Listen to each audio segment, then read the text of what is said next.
చేసుకోవాలి. ప్రతిపక్షాన్ని ఏదో ఒక విధంగా ఒప్పించి ఈ ప్రయత్నంలో వాళ్ళు ఉన్నారు.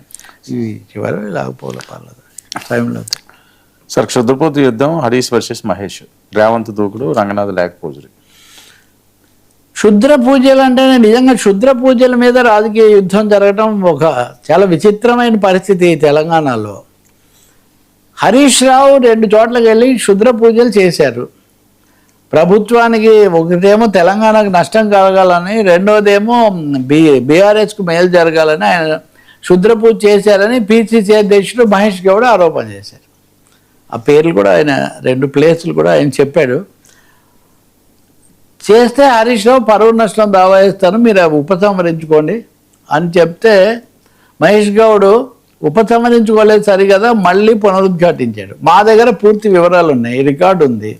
మీరు క్షుద్ర పూజలు మీరు చేశారు, మీకు ఎప్పుడు పూజలు చేస్తారు, పూజలు చేయడం వెళ్ళిన చోట మీరు మీడియాతో కూడా మాట్లాడతారు, కానీ పలానా 2 స్థలాలకు మీరు వెళ్ళినప్పుడు మీడియాకి ఏమాత్రం తెలియనివ్వలేదు, మీరు సతీ సమేతంగా వెళ్ళి ఇవి చేశారు.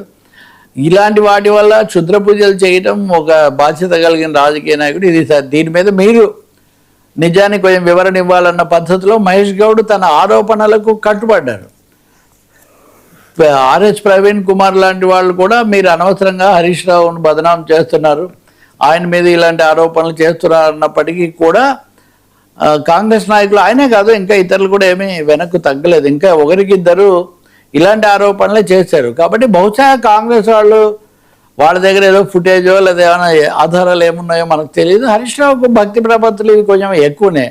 నాకు ఒకటే అనిపిస్తుంది, ఇందులో ఏది నిజమైన పూజ ఏది క్షుద్ర పూజ అనే వాదనకు తర్వాత దారి తీయచ్చు. నేను మామూలుగా పూజ చేశాను, దాన్ని మీరు ఇలా చూపిస్తున్నారు అని ఆయన చెప్పే ఒక అవకాశం కూడా ఉంది. కానీ రాజకీయాల్లో వాదోపవాదాలు మటుకు ఇక్కడికి వచ్చాయనేది ఒకటి కనిపిస్తుంది. రెండోదేమో రేవంత్ దూకుడు. రేవంత్ ఈ మధ్య తీవ్రంగా మాట్లాడడం అన్నది ఉద్యోగుల్లో కూడా, నిన్న ఉద్యోగుల దగ్గర మాట్లాడుతూ ప్రతి నెల 1వ తారీఖు జీతాలు ఎప్పుడు వచ్చేవి, మేము వచ్చిన తర్వాత ఎన్నో అప్పులు చేసి జీతాలు ఇస్తున్నాము అవి ఇవి అన్నారు. ఉపాధ్యాయుల సమస్యల మీద కూడా ఆయన ఇలాగే మాట్లాడారు. ఇంజనీరింగ్ విద్యార్థులను క్రిమినల్ వేస్ట్ అన్నారు. వీటన్నిటి మీద తీవ్రమైన నిరసన వచ్చింది.